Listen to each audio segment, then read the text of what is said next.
Dr. Cristina Caffarra, an economist, chair and founder of EuroStack. Welcome to TVP World. Thank you so much here at Leaders Forum, powered by Poland in Davos.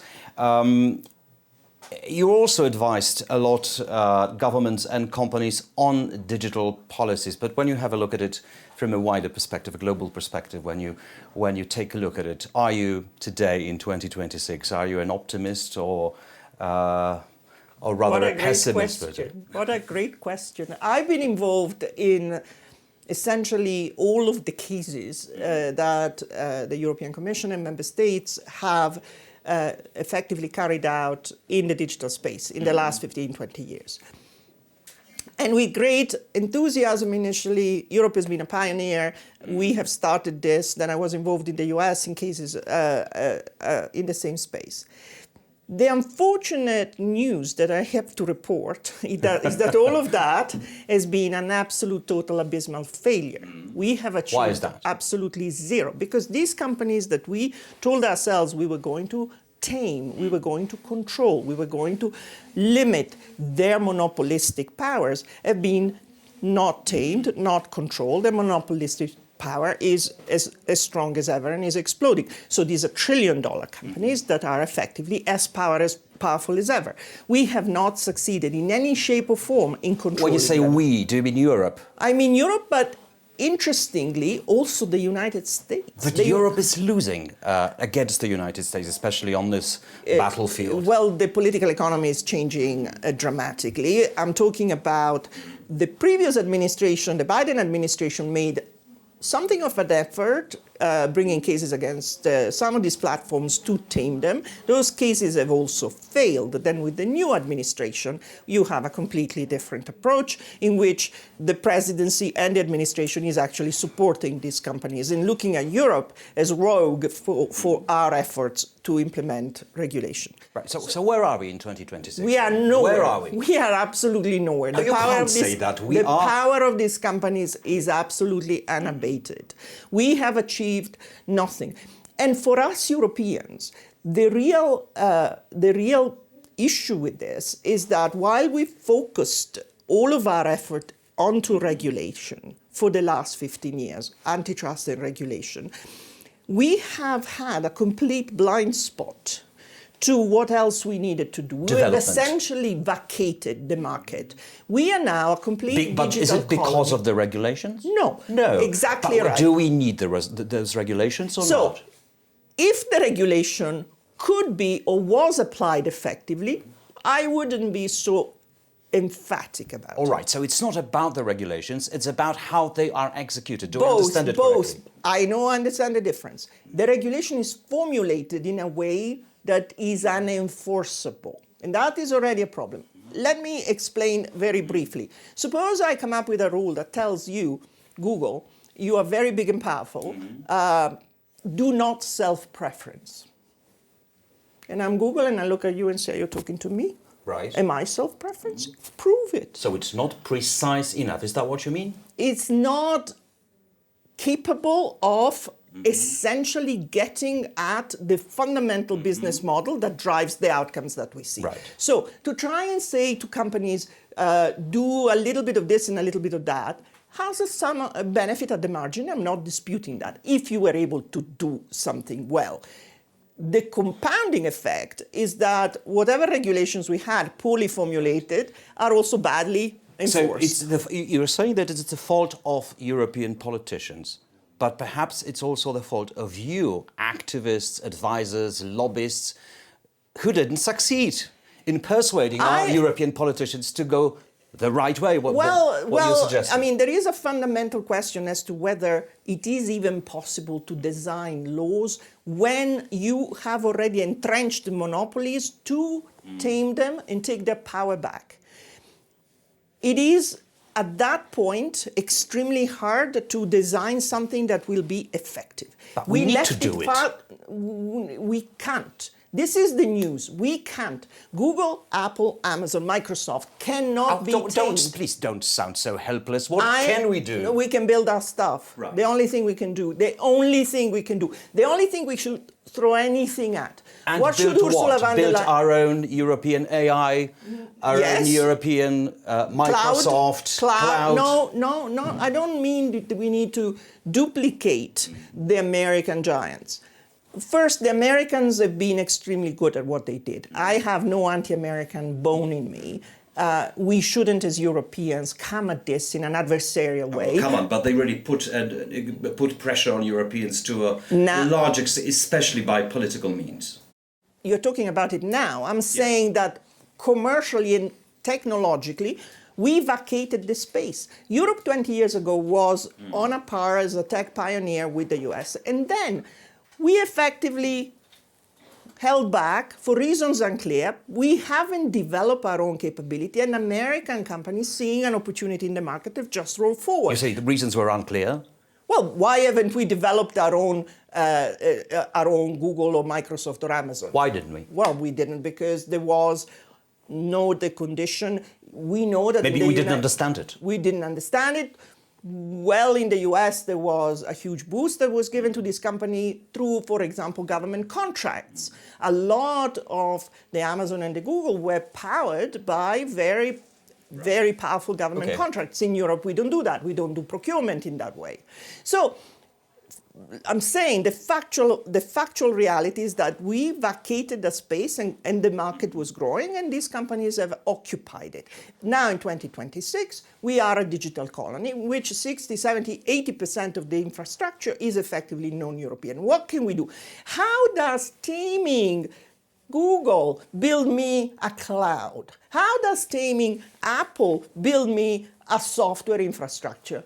The two don't connect. This is what the gap is in the thinking. So we want to tame them, but how does taming them build me an industry? Tell me how to do it in 2026. Well, in 2026 is extremely hard because we are behind. But we have to do something. We have to do something, and that's what I'm doing with EuroStack. So EuroStack is an initiative that essentially seeks to motivate and push the idea that we are today in a world in which we need, for both security, resilience, and growth reasons, to actually use our own assets, develop assets and capability in Europe, not to kick out the Americans, but to take a portion of the market. And when you talk to politicians here at Davos or any other place, it's hopeless. They don't have the first idea of anything. So I don't talk to politicians. So we're still not smart enough to face the challenge? Not at the political level. No, we're not. The politicians are completely close. This is a mistake, to think that somehow the future of the digital industry in Europe should be somehow, in some nebulous way, designed in some government building or in some European Commission building. But the politicians are taking decisions. But what decisions are they taking? Are they building an engine? Are they building a cloud? No, they're not. So they're perfectly they're creating a fertile ground to actually do it. Either you're talking about... So there's only one thing I want them to do today, which is change the procurement rules in a way that shifts the procurement towards buying European. You know, today, everywhere in the world, you have a buy American priority, buy local priorities. So Americans buy American, buy Japanese, Korean buy Korean. You know what the default for procurement is in Europe? Buy from anywhere, because we are fair. So in a world in which I talk we are stupid. I talk to the European Commission on Teams. I talk to the German government on Teams. Why am I doing that? Is there no collaboration software made by anyone in Europe? So where do you see the light of hope? Where do you see the light at the end of the tunnel? If we're not smart enough, we're stupid, we gave up to the Americans. Don't put my words in my mouth. I'm saying the politicians are not smart enough. They're mostly lawyers. What do you want to do with them? You need tech people and business people in charge. The politicians will not lead the charge. You need business and tech leading the charge. The politicians can do one thing and get out of the way, just procure more European. Then you have the private sector. The private sector is the one who needs to buy more European assets. How do you induce the sounds a private bit sector? like aggressive, uncontrolled capitalism, what you're talking about. You think that I disagree with that? Yes, aggressive capitalism. What else is there? I don't know. Is there anything else we know to work? So, Well, I could name a few things, really. like what? Like democracy, for example. I know it's not your specialty, but if you look at the global issue, do you not think that this technological revolution, which is a part of your job, really, when you're analyzing it, actually is destroying our societies? It might actually working on the economic side. It might actually improve the economy. But in terms of societies, in terms of democracy, is it not destroying these values that we cherish very much here in Europe? I am afraid you drank the Kool-Aid. I am in a very different position. I find that the way in which as Europeans, we continually big up the moral outrage, our unique European values, our unique democracy, our social democracy. Is that bad? It's not bad. It's just not the point. Is that going to build me something? My American friends say to me, you Europeans are so full of crap. You think that you're the only one who Democracy have... is not crap. No, but the point is that to say that we have unique European values of fairness and truth, like the Americans don't believe in that? Of course they do. We are doing the moral outrage all of the time instead of building, instead of being transactional and doing the things that we need to do in order to move ahead. The only thing that matters to me now in 2026 as a European is, will Europe get itself out of the doldrum and exist in 2046 as a viable economic bloc? Because what is uncertain is whether we can survive with the current economic model. What chance do you see that it will be, this strategy will be successful in the next, you said, 20 years? It is touch and go. I honestly don't know, because there is a scenario in which Europe continues, Brussels continues to muddle through, do nothing, and have grandiloquent talks from now. I mean, even in this town, I keep going from place to place, and there are Europeans who keep beating their chest and saying, we are so good, we are so exceptional, we have these great values. And I'm saying, how is that a business model? Tell me what the business model is. Tell me where the shareholder value is. Who is employing people? How are we going to... AI is changing the world, and we're still talking about our European values. This is outdated. We need... Of course, I'm a proud European. I love Europe. Otherwise, I wouldn't be calling the thing EuroStack. But we need to focus on what matters, which is move the dial. Right.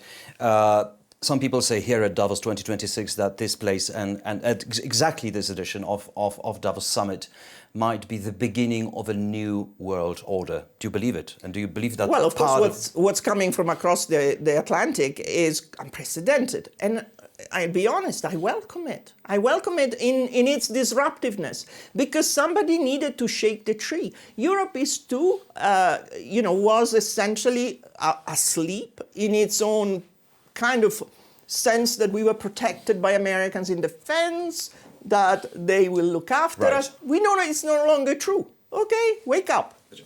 Democracy is very, very important for Europeans, important. And we have to somehow square it with the new technology. But let me challenge you on that. Right. So do you go to America and say to you, democracy is not important over here? Come on. Right, okay. Thank you very much for that, Dr. Cristina Caffarra. Thanks for joining us on TVP World.